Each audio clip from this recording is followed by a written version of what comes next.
Hey there. Good morning, CSL, Palm Desert, and beyond. Good morning, It's the Reverend Charles and Joe show. Woo! Dr. Joe and Reverend C. Good morning. Good morning. Back, So great to back be with you. 10 o'clock, 10 o'clock, like every day. How many 10 o'clock shows have we had? Let's see. We started in March. March, 2 months, 2.5 months. 8 times 7, 56, roughly. Wow. Do we get like a plaque when we do 100 shows or something like that? Should we get Our 100th show. When we do our 100th show, we should definitely. Is that like a milestone in if you have a TV show? Yeah, I mean, I think they put up plaques in Hollywood for you if you go like 100 shows. I think that would be I'm going to get in touch with a trophy company. We're going to put it up in the sanctuary. boosh, the 100th show. There we are. 100 shows. Anyway, so welcome back, Charles. Thank you. Tell people what happened up in Seattle. Charles has been gone for a little while. He went up to see his family. Tell him about the journey you had Well, yeah. Well, so I was talking. So it started with a conversation with Dr. Joe last Wednesday, and really, I kind of, for the first time since this whole thing started, I kind of lost it a little bit. So I'm on the phone with Joe because I was talking to my sister about coming home and when, how it would work with quarantining and this and that. And when Julia and Mila flew back to Seattle from when they were here, they quarantined for at least 10 days before my sister and my mom, before anybody would see each other and get together. So I'm thinking, if I go home, it's point to quarantine for 10 days. I don't have that much time to quarantine and then hang out with my family. So I was talking to my sister and she said, yeah, we're not comfortable if you jump on a plane to come right on over. So I thought, I'm going to drive. I'll just sleep in my car. I'll self quarantine. So so backpedaling just a little bit, I was just feeling, and Joe, I don't mean to speak for you, but you'd been sharing some things, and you shared it actually during one of your Sunday mornings about feeling angry, just about the whole situation. And that last Wednesday, which will be 2 weeks ago tomorrow, I've just felt angry. Like life is being taken away somehow, that, my sister's saying I can't, and it's not personal. It doesn't have anything to do with that. It's just, given the situation, everybody wants to be safe. And so I was just like, well, I want to see my family, and how's this going to work during this time? So I took that anger and I put it behind the steering wheel. And I drove. So I slept in my car 2 nights on the way up, and I didn't think it through very well. I got a pretty fluffy comforter on my bed, but your bones go right through the fluffiness, right to the hard parts of the car in the back. So when I got to Seattle, I wasn't very well rested. Let's just say that. It was anyway, it was a journey. I made it happen though. So then I was up there for about 7 days and then made the journey back. So the bottom line is I miss my daughter, every day. And it's all of it. I'm so blessed and grateful to be here with this community in the desert and to share. And that the heart can encompass everything all at once. It can have love, it can have sadness, it can have missing, it can have excitement all at the same time. So got to spend a lot of time with family and have some great meals and barbecue and hang out. And it was good. It was really good for the soul. And I'm very grateful to be back home. It's good. That's great. Oh yeah, I can't imagine sleeping in my car. I mean, I can fall asleep with a good nap when Trey's driving, but to actually like sleep in a car, I mean, God bless those homeless people or those people that are living out of their cars. It's like, that's got to be really hard. Well, that's what I texted to you. I said, gosh, it's just to live out of your car. It's gotta be, anyway, it's challenging to say the least, but you do learn from other people. You do learn that if you have never spent the night in your car, then don't judge other people that have to. Yep. It's like those things. Well, and that's what I did for my family. I'm family's first for me. God, family. That's how it is. And I like the open road. I mean, it's time to think, and probably think too much sometimes.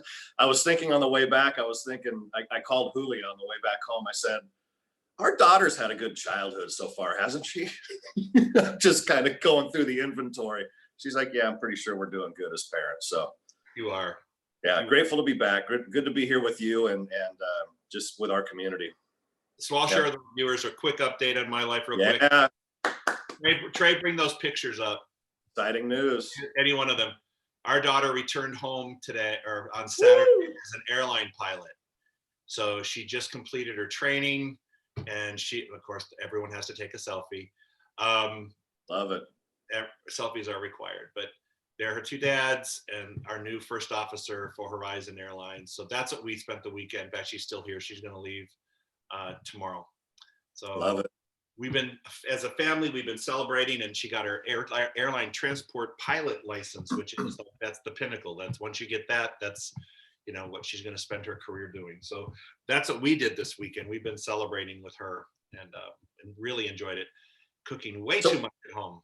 So what does that mean as far as the process? She's a first officer for a while, and then when is she eligible to be the pilot? Well, she's a first officer for at least 900 hours. Okay.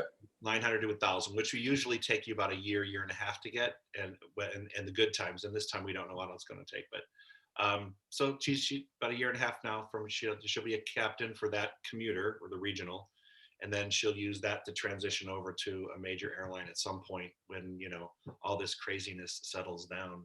Love so it. Let's talk about the craziness. By the way, Charles and I are open up for chat. So if you have any questions, if you have any comments, please put them in the comment section. That way we can converse with you for a while, because this is our day to kind of do Q&A, because the other days we sort of are engaged in teaching some other principles. So pull back the curtain a little bit. Yeah. Like we're doing. Get ready, man. I noticed you had a towel. You're really getting hot.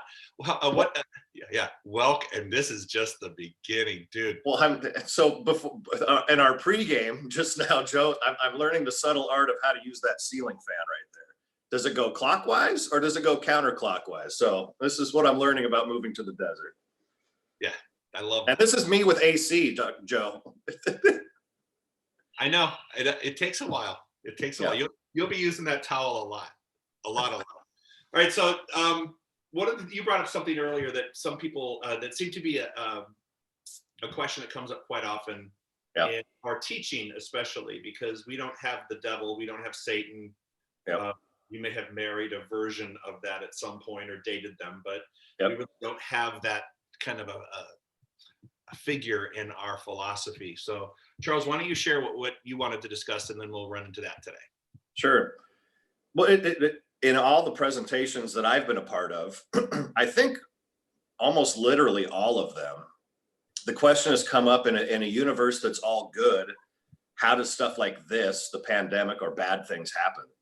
And it's a legitimate question, but I think that the premise of the question is a little bit off base. And I think it's because of I don't want to downplay it, but like a quip that someone came up with at some point, that it's all good, or life is all good. The universe is all good. And I will just fundamentally disagree with that premise, that good is a label that we put on something.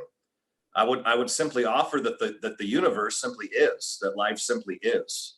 And that within that, we get to discover, and we get to choose, and we get to have discernment about what our preferences are.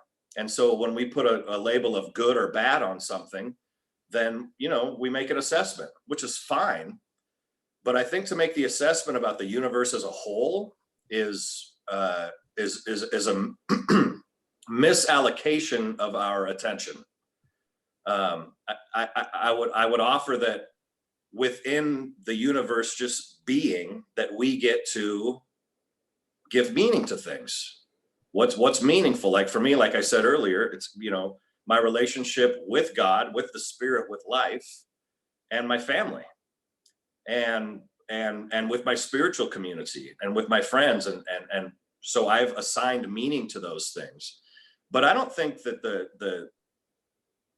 does the universe assign? Take for instance the life cycle of a star. You know, a star is born, it has its life, whether it be millions of years, however long it is, and then it dies. It, you know, implodes, explodes, whatever it is. It's not bad. It's the life cycle of a star, or the life cycle of, you know, planets, or whatever, you know, and obviously a longer kind of arc of living. But that's not good or bad. And so I think, it always brings me back to the idea, and I don't know where it originated from. I don't really know that it matters, that, from the Bible, it says God made us in its image and likeness. And then the add-on to that is we've been trying to return the favor ever since.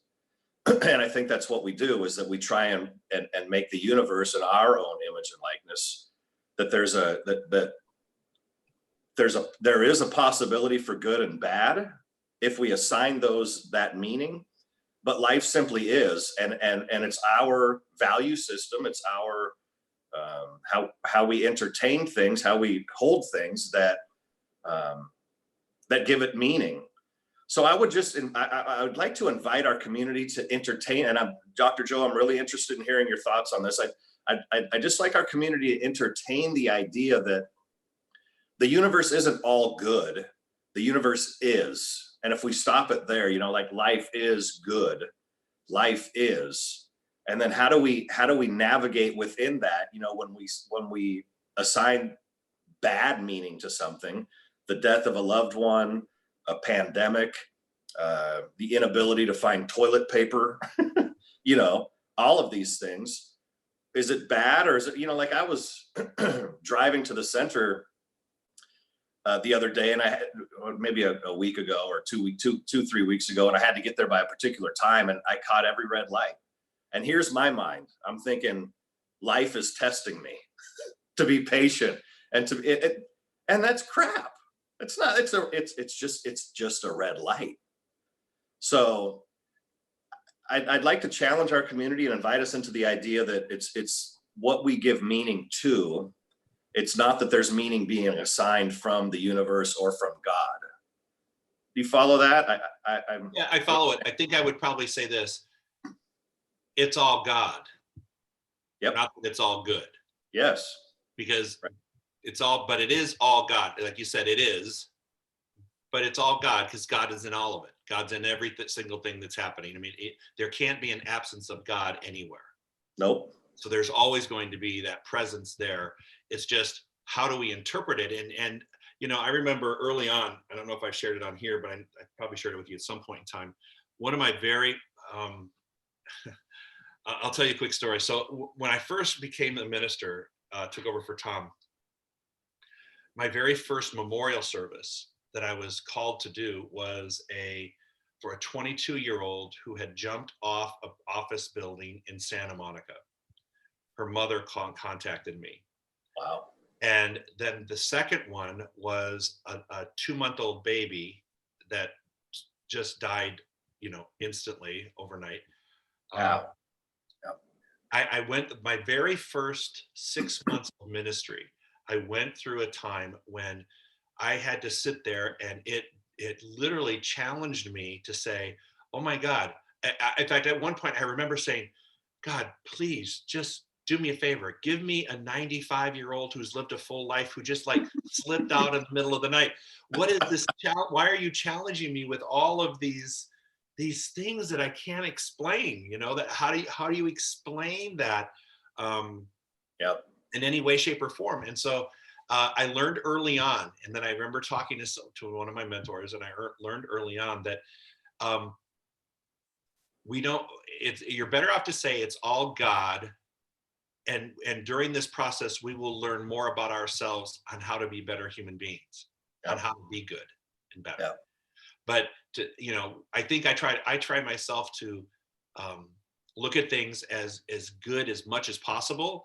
But it's like when you have the things like a pandemic, or you have a loss of a pet or a loved one, or whatever that is, you can't just say, well, it's all good and it's all God. It's because that just doesn't make sense. It doesn't hurt. It doesn't line up in the psyche that way. It doesn't balance out that way. Yeah. So, I think eventually I always say, what brought this into being? That's why the question I always get is, why do bad things happen to people? Why does the person who is so benevolent in their life and so giving, how come they're the ones that are, T-boned in a car accident and all that? There's those questions. And I remember in my training, Dr. Bill Tolliver used to say, sometimes you can't, he said, sometimes you're asking the wrong question, Joe, because you are going to ask questions that there will never be an answer for. You will not be able to answer some of these questions, but there are different questions that you can answer. Make sure you're asking those. The right questions, huh? Yeah. And he would say, so in other words, don't ask me the question, why does God do this to a baby or to a person or an individual? Don't ask me that, but ask me about what can we learn from this? How could I be a better person from this? How can this add to my spiritual strength to move through things in my life? How can I help others who are walking through this? How can I be of service to people who are walking through this? How can I use my experience to help other people? And you turned it into a service and a giving component, not one where you're trying to find the answer, because in many times there are no answers. There really aren't. And if you found them anyway, would that make you feel any better? It doesn't bring the person back. It doesn't make anything different in terms of, who's changed, and you can't change the circumstance, can't change the past. So that's one way that's the way I think about it, that our community can look at something like this as a pandemic. And you really have to wonder, if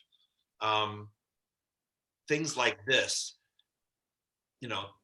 everything is a manifestation of energy and intention. Everything is a manifestation of energy and intention. So if that's true, and I think it is, then this pandemic is a manifestation of energy and intention. And so then I thought, okay, how can I dig down deeper? What would have been the intention behind this? And how could the intention be so globally accepted? Because we normally don't agree on much of anything around the globe as individuals. When you look at it, right, you always see all the conflicts. But I'm saying there had to be this global attention, that this global thing that needed attention and intention. And did this somehow match that up? Did this demonstration occur not as a result, not a pandemic, but was the manifestation just happened to be a pandemic of people saying, this world is crazy, this is out of control, I can't keep track of my life, I can't keep track with this pace, I can't keep doing what I'm doing, I need a break, I need some time off, I need to just get away from the world for a while, I want everybody to leave me alone. If you accumulated all those thoughts in an energy field, and they created something, right? How could you create something that would have manifested in this form? And I think that's truly a possibility. I think, okay, maybe this was a manifestation of all the stress that we've been putting on each other and the planet, and then other things happen. Then the politics fall out, all the other things fall out. But it's a manifestation of an energy that was going to be executed in demonstrated form. I don't know, maybe I'm just all wet about that, but it just seems like there was a universal intent that you heard it from everybody. I'm just so stressed out, I can't get it all done. And so the universe went, oh wait, look, we've had decades of this pace. Let me put the brakes on for you. Well, it's a fast, we could go down that rabbit hole, way down that rabbit hole. Yeah. But back to your earlier point, the question is, how do I navigate it? For each of us individually, it could be demonstrated by a collective consciousness. But again, the only thing that's really meaningful, and the teachings of Esther and Jerry Hicks really speak to this, that the only work to be done is the work that's right here. And so how do we navigate that? But I also know other people, they're working, Julia is a contractor for independent contractor for education for various states around the country for education. And they're working 14 to 16 hours a day now, way more than they were before. State workers, government workers get a bad rap, or whatever the rap they get, that, they get their whatever, their check, and they work, their 8-hour day, and they're out of there 7.5, but they're working way more now. So it's still a choice, a personal choice within that. you know, and I think that's the most empowering place to come from is how am I navigating it, you know? Yep. Yeah. And how do you define it? How do you define that? How do you define for someone when something bad happens to somebody? How do you sit in that and try to help walk that person through it? That really takes it takes a skill set of making sure that we're looking for not just a way to look at something, because the first way to look at something that we're all, when something impacts us, is from the place of being a victim. But the other different ways of looking at it from a different angle in terms of what is happening from this. It's a real situation. All right, we got lots of comments. Hang on. Oh, cool. Cool. Let's see. Thank you so much for doing all of this online stuff. Think it will be hard to get to have people come back in person.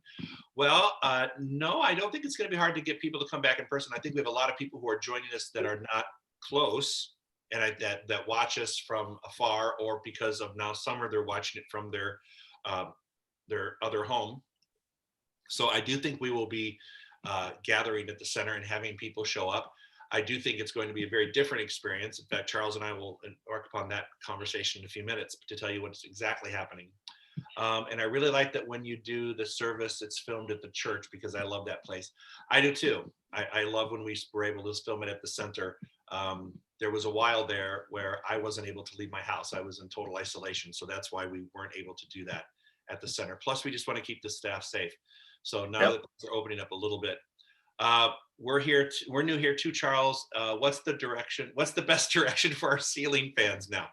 Well, I have been told that counterclockwise in the summer makes you feel better, and clockwise other times of the year it moves the air appropriately as well. So that's what I've been told, and that's what I follow. And right now my fan is counterclockwise, and I'm feeling lovely air on me right now. And mine's and so I'm that maybe that. I think you're I think you're counter. Well, I can't tell. Yeah, you can. All right, so let's see. Someone said I look to assign as much good as I find in everything. Absolutely, always got to peg that. I always have to do that. We always have to look for that good. Yep. And call it out and be grateful. You know, it's really funny. Let me tell you a quick story. So Trey's uncle, I think it would be his uncle, or his, I think it would be his uncle. His name is Stein Eisenhower, and he's in North Carolina. He was a statesman. He was he was prominent in government. Who's this, Joe? Who is this? Trey's uncle. Oh, okay. Trey's uncle, and he is 94. And I tell you what, he called the other day to wish, and he since for 32 years, he has called me and Trey and Carly on our birthdays, and in his voice, and back then when his wife was with him, they would sing happy birthday every single year. They would happy birthday. And it was so cool. And anyway, Stein is the most incredible man. In 94, he lives in a nursing home now, at an assisted living facility. They've been on total lockdown since March. Like, you are not allowed to leave your room. You can talk to people from the hallway. People come by and, talk outside the window, but there's no communication with people. And every day, I swear, every time I've talked to him over the past 10, 15, 20 years, I said, "How you doing, Stein?" And he said, "I'm grateful." Mm. That was his first, whether life, no matter what was going on, he's like, "I'm just grateful, Joe. I'm grateful to wake up today, and I'm just grateful for this day, and I'm grateful. I just, if you just stay grateful, everything changes." And I thought, and when I heard that the other day, so yesterday I said, "Hey, Trey, how you doing?" He goes, "I'm grateful." And I'm like, and I thought, well, now that's pretty cool. He set the intention. And here's a guy who's, he lost his wife, and his wife died. And then another, he didn't waste much time. Another wife of his passed away. And so it was just really cool to hear how he just started out, "I'm just grateful." And I think that when we do come to a place, we can assign good when we assign gratitude to whatever it is that we're experiencing. It can't be overstated how much that your attention, where you put your attention, affects your life. Oh, absolutely. Where you're going. Yeah. So, okay, here we go. Another one. Thank you. My word is accepted. What is? Yes, absolutely. Hang on. My word is acceptance of what is. what is. Buddha said that what is, and whatever it is. You just can't get away from its isness. This. That's exactly what it is. It's the It is. is. All right. Please know how much you are both appreciated for having these special messages for us. Provides us with so much food for thought. Well, we're glad to do that. We're trying to figure out a way that what's it going to look like going forward, and we're in discussions with that. There are many things. There are many different things that are being discussed about the center. This has caused this pandemic as a cause. It's an effect for something and a cause for something else. That's right. It has created a cause energy, a causation of discussions that are taking place in terms of how we can sustain or what we are able to do. And the key component is going to be making sure that we continue to do this and have the people, the numbers of people viewing these things and getting engaged with the center and getting engaged in the ongoingness, the financial support of the center. We can do that when we have those things. Cause and effect is probably a cousin to manifestation of intent and energy. Do you think cause and effect is cousin to manifest of intent and energy? Oh yeah. They're exactly the intent cause and effect, manifestation of intent and energy. Just the flip side. Cause, intent. Yep, exactly. Cause is intent. Yeah. Intent is cause. Intent is cause. Yep. So let's see another one. Many thanks to the entire staff at CSL for making these daily programs for us while we are in quarantine. I really appreciate it, and please accept my heartfelt gratitude. Well, thank you. I don't know whoever Divine Settler is, but we're very glad to be able to provide these to you. We've got a killer lineup coming up this week and next. Yep. I was remember Jafon Seeley. I don't know if you ever heard of Jafon. He's a young guy. He came to the church one time. He is probably in his singer. No. He's a speaker. Oh. He's this amazing young 30 something year old. He's in the CSL, the young adult movement. Uh-huh. And I was able to snag him not this coming Tuesday, Nice. but next week. He was at the center and he just brought him up. So I got all kinds of stuff planned for you guys for the next 2 weeks. All right. Getting back to our conversation, and I left my book. Hold on. If I want to just take a moment for a little commercial break here too, that I'm putting together a survey community, for those that participate and those that from, if you're part of CSL Palm Desert, I think especially if you're in the Coachella Valley still, and anybody can weigh in, but we're going to be putting a survey out to as we look to, I don't want to speak out of turn. Dr. Joe can speak about reopening, but as we look to that direction, your input and feedback community is going to be really important. So I encourage you to fill out that survey so we can harvest that information and really use it to help us mindfully, respectfully, and responsibly reopen. Yeah, it was interesting. I talked to a friend of mine who is at another center where they opened last weekend. They were on East Coast and they opened up, and they normally have 250 people every service, even in the summer. And so they went through the process of going through the whole opening contingent or all the contingencies that need to be met. And they had 17 volunteers and 43 people came to the center. So it's a lot. That's a lot of effort. Not that we shouldn't do it, but if we're getting 350 to 400 people watching the services online, we try to serve the many, not the few, and to put anyone at risk is a really daunting proposition. Yep. So, in fact, I'll go ahead and address that right now. We might as well, since we're in the middle of this. For those people who are wondering what is the plan for the center at this moment, I have tentatively set, even though we will probably be able to meet earlier, I've tentatively set July 5th as our first service. We're going to wait a few weeks until after everyone else opens up to see what happens. I am a man that is based purely on science.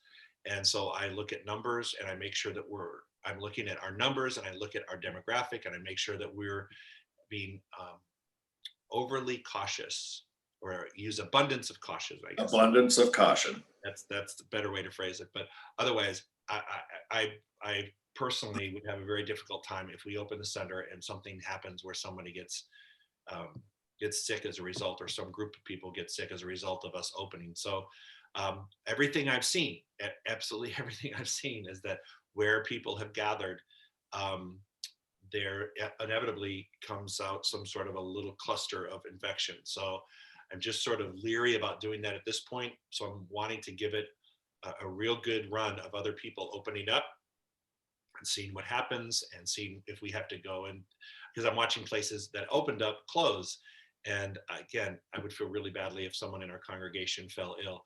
I've been in consult with our board of trustees, other Reverend Charles, the staff, all the ministers, the practitioners, all the lead volunteers, and I haven't heard anyone. It's been unanimous with everyone that said we'd rather have a slow, mindful opening than doing something quickly. And and when it happens, I put Reverend Charles in charge of a committee that is going to be putting together all of the different guidelines that we have to follow, from the city, from the county, from the state, from the CDC, from our insurance company.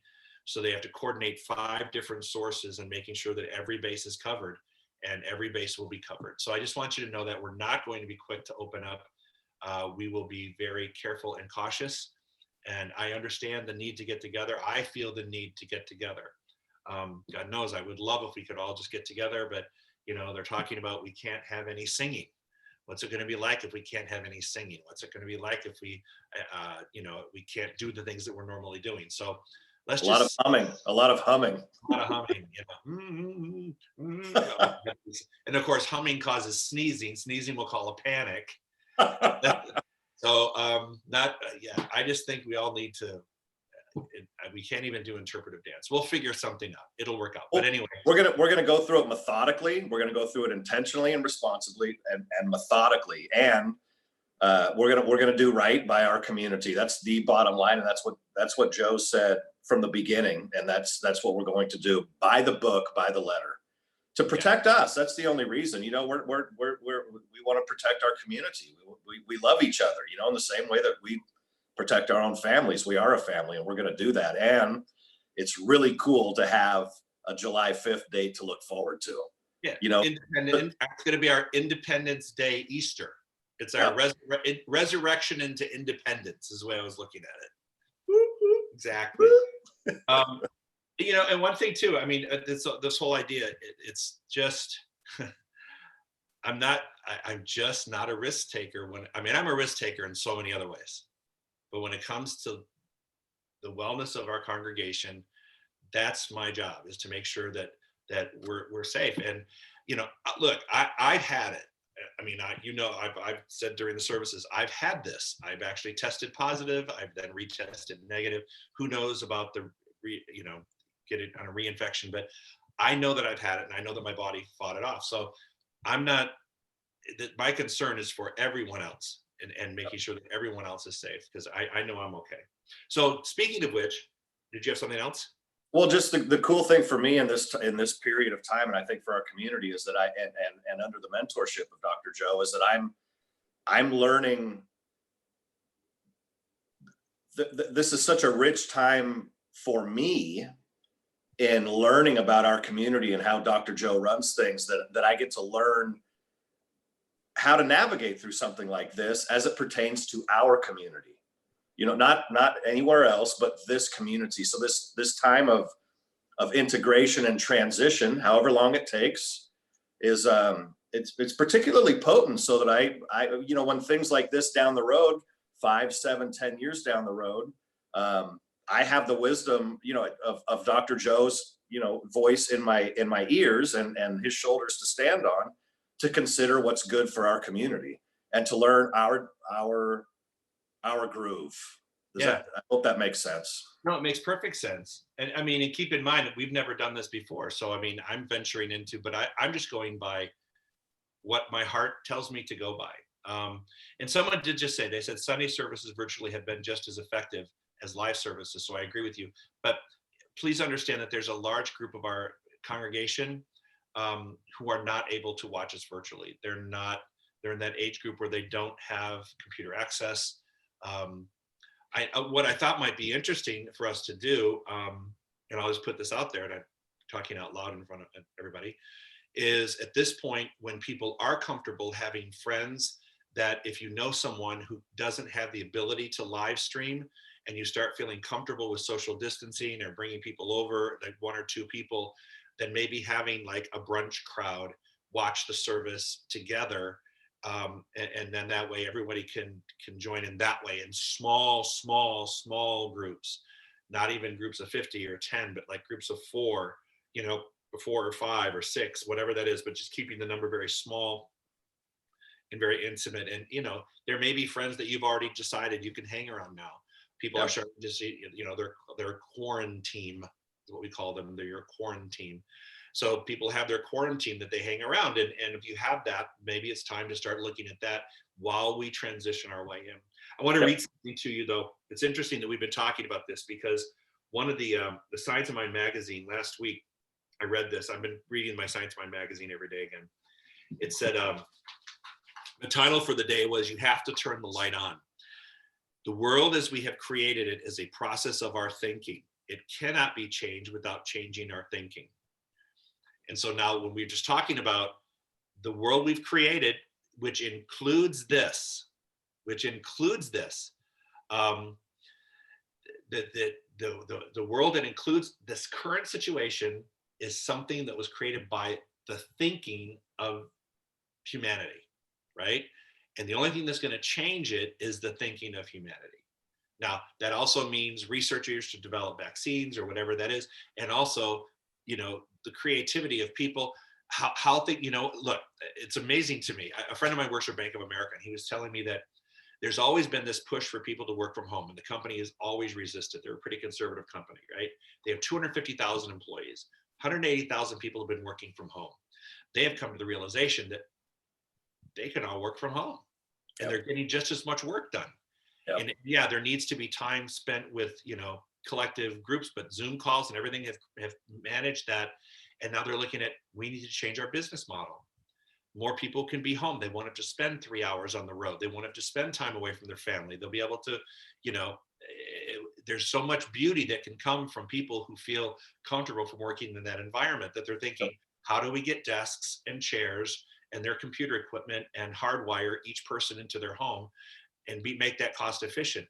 So it's like the thinking of the world has changed, and maybe we're going to start seeing less traffic on the roads, which is what, less harm to the atmosphere and global warming. Maybe all of these things are just part and parcel of a bigger picture.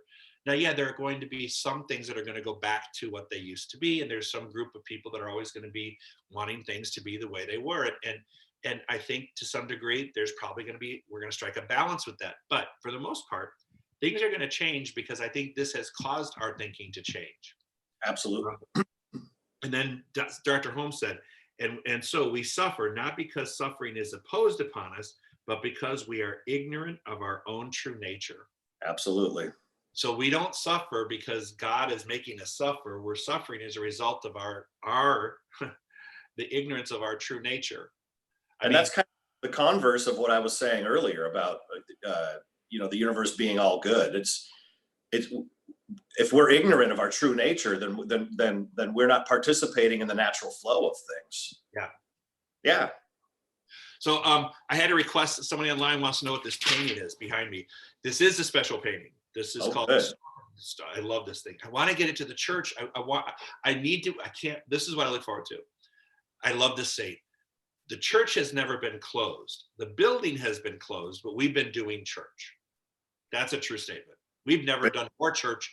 I don't think we've done more church since I've been in church than we've done during the last 7 weeks of church. A lot of church going on. There's a lot of church going on. And this, you only see what happens out here. There's all this stuff that happens out back behind there. And then we're getting, okay, anyway. So this, I can't wait to get this back in the center. I'm going to hold off on finally auctioning this off, because it doesn't do justice by just looking at it. You have to see it. But it's called Stormy Ocean. It's a mixed media acrylic glaze. It's 24 by 48. Rob Lamagno, a friend of the center, he has donated it to help create funds for the center, because we've continued to pay our staff and making sure that we can get our roof repaired and all other things. Gallery pricing of most of his stuff is up to $2,000. We have $400 bid on it, but it's going to go much higher. I don't want to sell it for $400. We got to get it you can't, multi-textured. You have to be able to see it. It's actually gorgeous in person. I mean, it's gorgeous looking, but when you have it in your, oh, I just love it. So Yeah. that's what that is. Personal. So whoever asked that question, that's what that So painting. where are we at right now, Joe? We're at 400. Yeah, we're at 400. I think we're going to be able to get a lot more for it. I think Yeah. what I want to do is wait till people can walk into the center and see it. Yeah. Because its magnificence on a call doesn't, you can't get it. It's just, Yeah. you need to see it in person. So I think we're going to wait till we start having services before we actually auction off. It's going to be a while, but I think it's going to be so beautiful. All Yeah. right, so let's keep going back to our discussion. Yep. You talked about, we were talking about when bad things happen, that there is what they call, it's so funny because literally right here in the Science of Mind magazine, every eye makes its own perception. So what we're calling, what we're calling pandemic and bad, certain eyes have seen this in different ways. I mean, and actually, I guess, I come to think of it, here's something really interesting. I had my eyes done. So I see close up with this on and far away with this one, right? I've got this double bit tool vision thing, right? And maybe actually we need that for our own use in our life. We see things close up and we see things far away. That's awesome. And it's true. Because you see certain things close up and you see things far away. And maybe that's why I have this corrective. Wow, I can make a talk out of that. How LASIK saved my life. Looking closely, looking back. 100%. Because sometimes it's time to get up close and inspect, and sometimes we need the broader view. Yeah, I mean, this one over here looks at the one that looks up close, looks at the immediate loss of things and the frustration. It's like, I forgot my mask. I got my mask, right? I left my mask on the table. I left that. And then this one sees the frustration in it. This one looks at the bigger picture going, so what? You got to go home. Big deal. Who cares? You have time. Where you got to be, Yep. Dinner's going to be at 5 o'clock, whether you ever 5:50, who cares? You're 5 minutes late. Who cares? So this eye over here, they're looking at the longer picture of things, the bigger picture, yeah, this one felt a sense of loss, but then this one said, hey, but you got to spend a lot of time at home. You learned how to cook, which is not good for the waistline. You learned how to cook, but the value of your relationships have changed. The dynamics have changed. The priorities have changed. This one looks at the loss with short-term things, long-term things. So yeah, no, I think I'm going to start looking at it that way. I think that's so, clever is the word that's coming to me, but so I'm thinking, here's what I'm thinking. So when you're living like that, do you get headaches? How do you manage that? Like physically with your eyes, but then also spiritually, when you're trying to manage that, how do you manage that? Well, actually, at first you do get headaches. In fact, there are times that I'll go like this. I'm going, should I be looking with this eye or looking with this eye? I mean, it's the strangest phenomenon, and actually that's another question. Maybe sometimes I'm looking with this eye when I should be looking with this eye. Should I change eyes and look at it differently? Yep. This is a whole different, I could do an entire talk on my dual vision. Yep. Oh my God.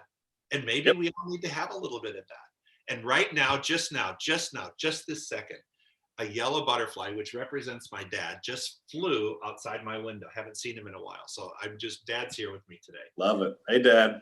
Love that. But and I know there's science behind how the eyes see and how they're connected to the brain. But that, the eyes have their own perception. The eyes and the eye has its own perception. Yep. Right? That goes back to my original point, is that the universe isn't either good or bad. It simply is. We're in an isness, as we've discussed. And then based on how we perceive it is the experience that we have of it. Yep. So someone could look at what's his name? Dang it. Why is this happening more often lately? It's just.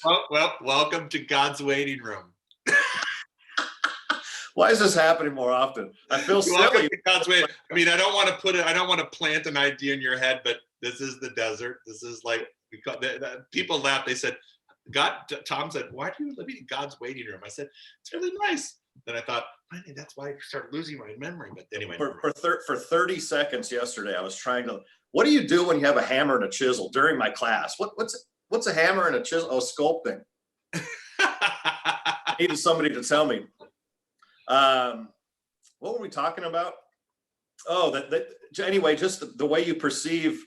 Well, the guy that wrote the book that was in Auschwitz, that perceives like, you can't. You can strip away everything, but you can't take away my mind, and how I'm perceiving life, even in the midst of this, is a blessing. And that's like the height of it. it is. It's all about and can we reprogram ourselves? Can we, through reading the good, through giving ourselves, Julia and I have this conversation, this inside joke all the time. I love to watch dramas and war movies and, kind of the transformational, deep drama stuff. And she loves comedy. And I know those things inform us and how we view life, like you hold one lightly and you hold one a little heavier, and it's just how you perceive things. But that's it though. That's the simplicity of it. By the way, we're really going to have to address the spitting thing, because you and I have both talked about where I'm not even in front of the congregation right now and I'm spitting. Well, Laura, on that end, Laura sent me a picture of what she ordered for us. We actually have shields. Oh my goodness. All right. We'll be using shields on Sunday. Dentists. But the only problem is now we need to find somebody who can like wipe them out while we're teaching. Wow. It's like, wait a minute, I can't see you because I've got all this stuff in my purview here. Hilarious. All right, hang on. We got a couple things. Okay. One of them I'm not going to discuss. I have no idea what that meant. We'll talk about that one later. You two are such a great team. I was devastated when I learned that you were going to retire, Dr. Joe. But when I first heard Reverend Charles, I thought, wow, you have another special person here. Again, you guys are a great team. We have the best of both worlds right now. Thank you, Helpful Stranger. I appreciate that. Let's see. Thank you so much for these talks. I miss my friends at the center, but I love watching. It's staying safe. It would be nice to do some Zoom talks with others from the center. Just a thought. And it was Victor Frank. Someone said it was Victor Frank that when you're looking. Victor Frankl. Yeah, Frankl. Victor Frankl. Yep. Yes. Thank you. Yep. So Man's Search for Meaning is the name of the book. So last thing I wanted to mention before we head out of here, under the concept of our perception, we stand at the mouth of the river, but we must let down our own bucket if we wish it to be filled with the pure waters of reality. So I think it's true. We're all standing right now at the mouth of this giant river, and it's going to be incumbent upon us as we continue to do this to decide how much of my bucket am I going to put into the water. And for some people, the fear factor may say, I'm willing to put in a thimbles right now, but the mouth of the river will remain available to them. Some people want a bucket. Some people want to jump in and start splashing around. So it's not up to me to judge of how people are going to adjust with this. The only thing I have to do is see how it impacts my life, how I choose to have something impact my life. And then as the spiritual leader, and you and I are there to choose how we feel the safety is best attained at our center with the minimal, we can't eliminate all risk. All we can do is minimize it and hope that other people will be very aware and conscientious and respect the rules that we will have in place. And we will, one thing for sure, and I can guarantee you this, there will be things that people will have to obey to come into the center, or they will not be allowed into the center. It's going to be as plain and simple as that. Yep. Because we're not putting anybody at risk. We're not putting any one of our staff at risk. It's just going to be what it's going to be for a while until we all move to a place where there's more comfort. And we're going to make those parameters very clear leading up to it.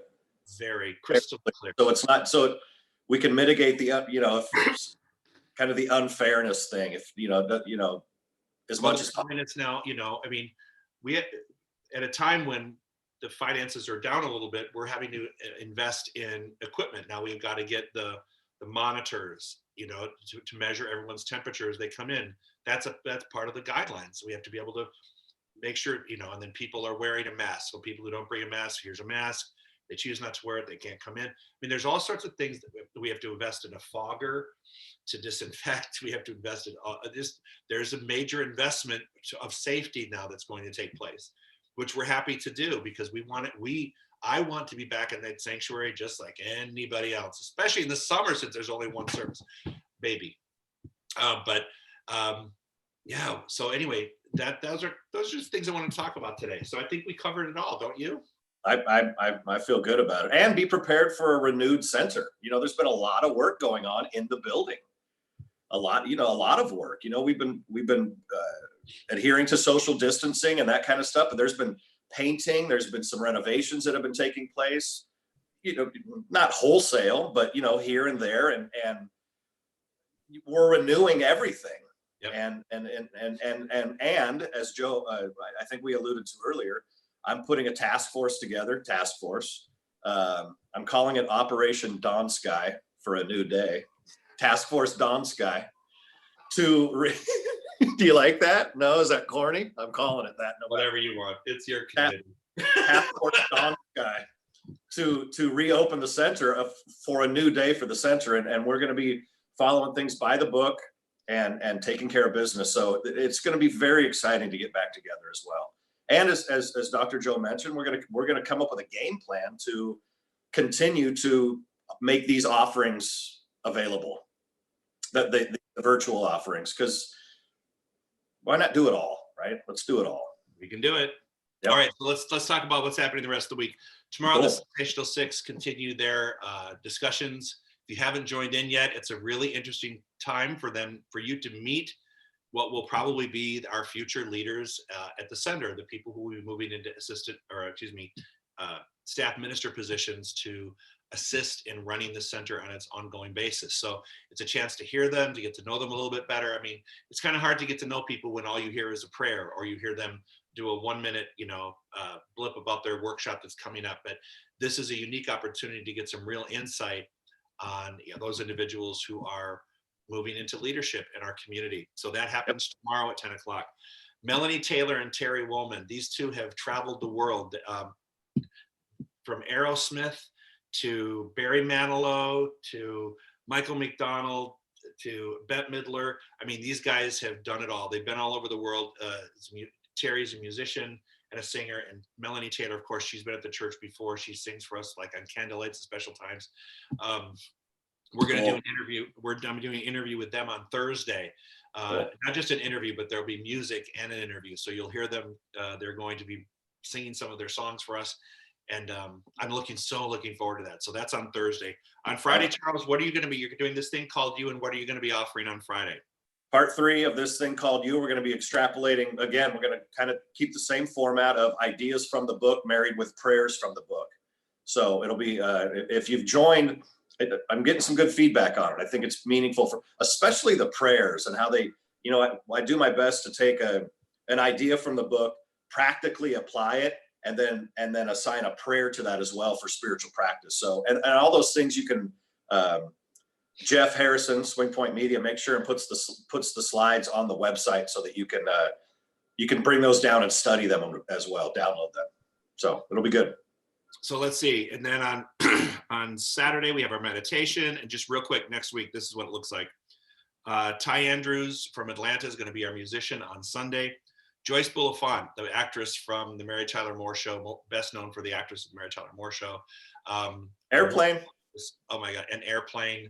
I mean, she's great. I love Joyce, and she has agreed to come on for an hour. That'll be on Monday. On Tuesday, I have Jafon Seeley, who's going to be the future. Actually, he's going to be the future of the young person movement within the international organization. We're seeing him and some others step into leadership. So I wanted to interview him. The Sensational Six, and then Daniel Namad. He's going to be our concert conversation on what will be June 4th, and on June 5th, you and I will be back here having this discussion about what's going on in the world. And I think that's it. So again, we appreciate your support. Anything you can do for us is greatly appreciated. Every single penny counts. Every single penny counts. And so, well, I always say this: if you are receiving this information and these shows and this opportunity to build up your spiritual foundation, we would love for you to contribute, to give back to the organization in any way that you can. We really appreciate that. And Absolutely. Absolutely. so please continue your support of our center so we can continue doing what we're doing, and also so that we can be ready for you at the center when it's time to reopen. It's important to have all of our ducks in a row for that. So thank you so much for your love and your support and for joining us today. And so I would just say, close your eyes, take a deep breath in. And on this beautiful Tuesday morning, we just move with grace and ease into a day filled with possibilities, with potential and opportunities for us to move into a greater experience for ourselves.